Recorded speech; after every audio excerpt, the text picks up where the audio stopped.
Well, one morning, me and my wife were headed to work. Bus came out right in front of us, and then I woke up hours later in the emergency room. I was worried about the health and well-being of my wife. My son contacted Austin Jackson. They took all the pressure off. They said they will handle everything. And when they meant everything, they meant everything. I would recommend Austin Jackson Law Firm because they relieve you from all the pressure. Get Austin Jackson, the Augusta guy. Airwick. How far with fresh Airwick? Snack attack? Parker's Kitchen has your back. Get 2 big crispy tenders and fries for just $4.99. Tame your hunger with Parker's Kitchen's Tender Snack. Live from Augusta, you're watching News 12 at 6 o'clock. The voters have spoken. There will be a new sheriff in town. Good evening, I'm Zana Halliburton. After 12 years in office, Richmond County Sheriff Richard Roundtree failed to secure his party's nomination in last night's primary runoff. Now Eugene Brantley's name will be on the ballot this November. We go to Sydney Hood live in our newsroom. Sydney, what's next for Brantley? Brantley says he's ready to get to work. He says he has to look at where the sheriff's office sits currently in order to guide him in the direction he's trying to get at. Reality hasn't quite set in for Eugene Brantley. We had a lot of obstacles to overcome. The biggest obstacle is really good to be on this side of it. Beating the incumbent. There's name recognition. You have people who like to vote a certain way. Just trying to get people to think differently, to not be afraid of change, and to take a chance and, give someone else another opportunity to see what they have to offer. Brantley's plans for his first 100 days in office include tackling issues like youth violence and staffing. I think it's important that we understand what that looks like, how many deputies we actually have in different places, working in the jail, working on road patrol, administratively where we are, and just how we could, if we need to, move some people around to make sure we're getting the most out of the resources that we have. Brantley says a comprehensive audit is his top priority. To look at where we are financially, where we are staffing wise, and basically just how we could move a little more efficiently to help fight crime and do things that are conducive to producing a safer Augusta. Brantley says Sheriff Roundtree called him last night to congratulate him and says they'll be in touch within the next several weeks to start the transition process. And there also is an independent candidate who could be on the ballot in November against Brantley. Richard Dixon has until July 9th to get enough signatures to get on the ballot. On social media, he encouraged people to support Brantley. We asked him today if he was still actively seeking signatures. He told us he's not ready for an official announcement just yet. Sydney Hood, thanks for following this for us. Switching gears now to weather. We'll have more on that in just about 10 minutes. Thanks, Riley. Live at 6, folks are taking advantage of this slightly cooler weather to head out to downtown Augusta, where the 8th annual Juneteenth Augusta celebration continues. It's at the James Brown Arena's parking lot, and it's free to attend. There are a lot of vendors, including food and crafts, as well as live music. Our Audrey Dickherber stopped by the celebration. The festival is bringing together many different people from different backgrounds and cultures to honor and celebrate Juneteenth and its importance through music, food, dancing, and clothing. You can find just about anything here. I basically make wreaths, I do other crafts, I do cups, t-shirts, and just different kind of crafts. As well as body care products, jewelry, clothes, and fun activities for the kids. That'll definitely make them smile. But most of all, lots and lots of food.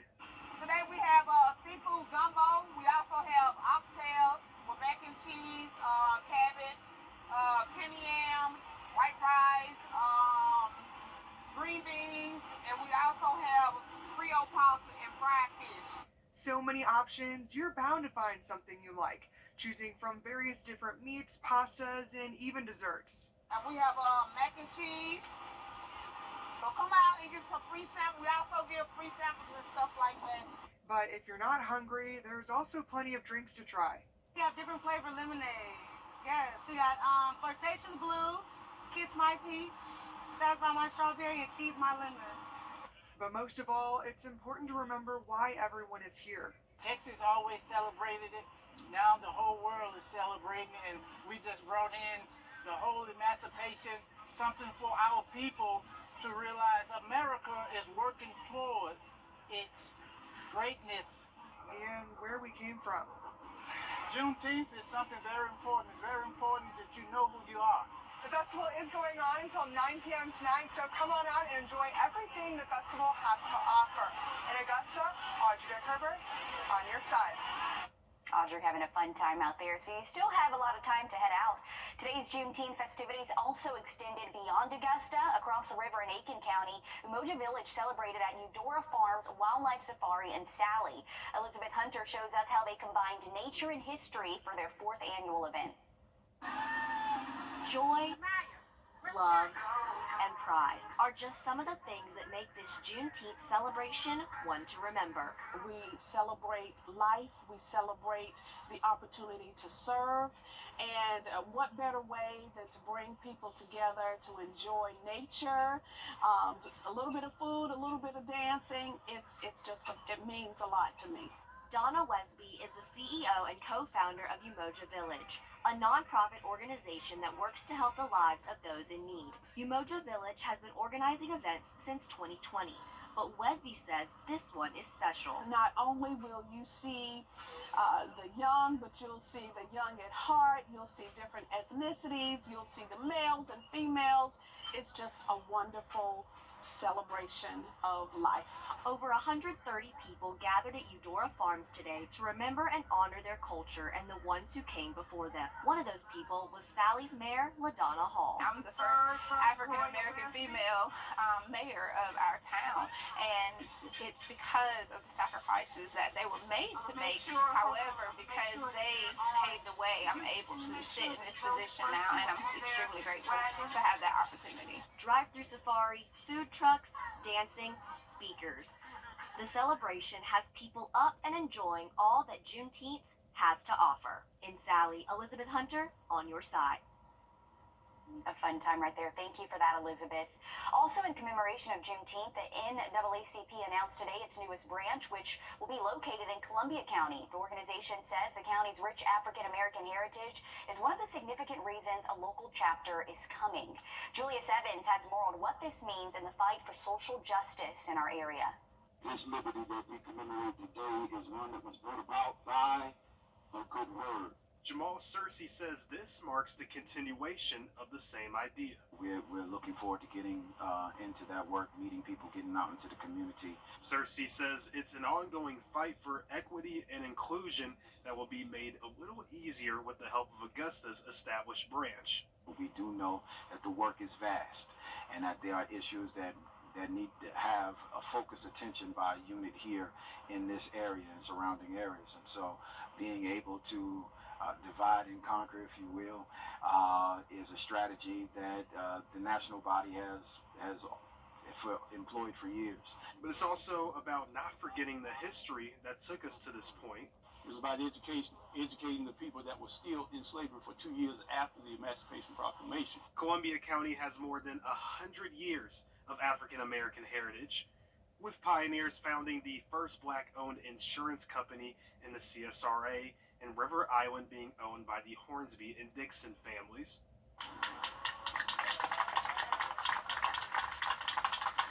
And leaders like Melvin Ivey say the first step to making a difference is to keep people conscious about what is happening around them. The whole idea is to educate the people about the issues in the community so that they can make informed decisions. Searcy says that journey starts now. We want to make certain that we are doing what is necessary to educate those that are around us so that everybody operates in liberty. In Evans, Julius Evans, on your side. Thanks, Julius. New at 6, the Grovetown Police Department is searching for this runaway teen, 15-year-old Talia Garcia. They say she was last seen this afternoon on Country Glen Drive. She was last seen wearing a gray sweatshirt and black shorts. If you know anything, call the Grovetown Police Department. Remember, you can stay anonymous. New today, the U.S. Senate has passed a bipartisan bill to strengthen fire safety. Our own Georgia Senator John Ossoff helped push this bill, which now heads to President Biden's desk to become law. Today, we spoke with Senator Ossoff for an exclusive interview on the Fire Grants and Safety Act, which will reauthorize key grant programs that provide federal funding for Georgia fire departments. He says the funding that this bill will free up will go towards keeping Georgia families safe. There's no worse nightmare for any family in Georgia than you wake up in the middle of the night, you smell smoke, maybe you've got a child in the house, you call 911, but there's not the resources at the fire department available to come and rescue your family. Firefighters are out there putting their lives on the line every day for communities in Georgia. The funding will be used to upgrade equipment, hire and retain firefighters, strengthen training, and more. Coming up, black men forced to answer extreme questions just to cast a vote in the 1940s. Just ahead, how election equality has evolved in Georgia.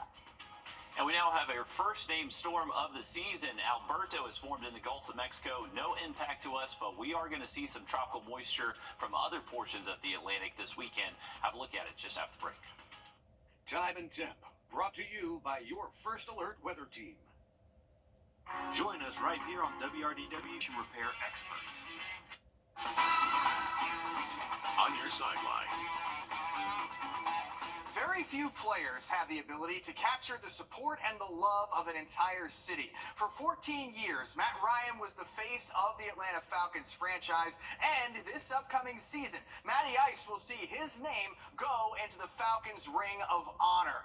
Ryan retired 7th all-time in passing yards and 9th all-time in touchdown passes. He's the Falcons franchise leader in both of those statistical categories. He won league MVP in 2016, which was also the same year he led Atlanta to their second Super Bowl appearance in franchise history. Throughout his career, Matty Ice has been very vocal about what it means to be a Falcon and what it means to play for the city of Atlanta. His approach to earn the city's trust and respect each and every day helped him become one of the best players to ever suit up for the Dirty Birds. Back on the home front, it's the second year of the Richmond County Summer Basketball League. Boys and girls teams from around the CSRA are hard at work getting ready for next season. All of the teams are off celebrating Juneteenth and will resume play on Thursday. Starting at 2 o'clock, we have 7 girls basketball games on tap. Hephzibah, Greenbrier, Grovetown, Westside, Glen Hills, South Aiken, Evans, Laney, Lakeside, Fox Creek, Cross Creek, North Augusta, Josie, and Butler will all be in action. All these games will be played at Butler High School. Thanks for that, Dan. In just the last few months, millions of dollars have been given out to thousands of child care workers across South Carolina. The goal is to entice them to stay in the classroom because if there aren't enough workers and centers, they legally cannot accept new families. This past February, the South Carolina Department of Social Services launched a new program called SC Boost. It's similar to efforts in other states that aim to support child care workers. It's just really hard for teachers who care so much about children and are highly qualified to work in early child care and to have a financially stable life. And so the Boost program is really critical. To qualify, workers have to be in a direct care position for at least 6 months in a state-regulated child care program and earn below a certain income threshold. All the money that's been given out through SC Boost so far comes from federal pandemic relief dollars. Once that runs out, DSS says it might try to start a longer-term program to keep this effort going. We're back after a quick break.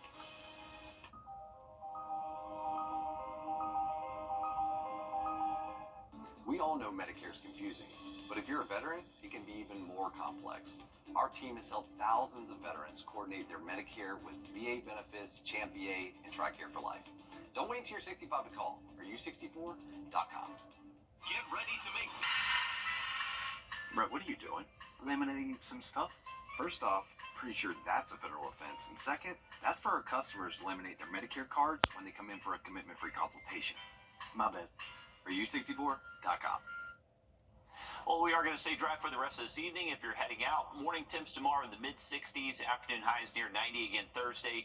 This is going to be that tropical wave that does head our way Friday into the weekend. I would imagine this does bring back the chance for some widely scattered showers and thunderstorms for Friday afternoon and early evening plans. So a heads up if you have outdoor plans during that time frame. Heading into the weekend, this tropical wave will just kind of be hanging around the region, and that will continue our chance for a few pop-up afternoon storms both Saturday and Sunday. Along with the storm risk, we're also bringing back a heat threat along with some higher humidity. Make sure you are staying safe through the weekend. Okay, thanks, Riley. Thanks for joining us. We're back on NBC 26 at 7 o'clock. See you then.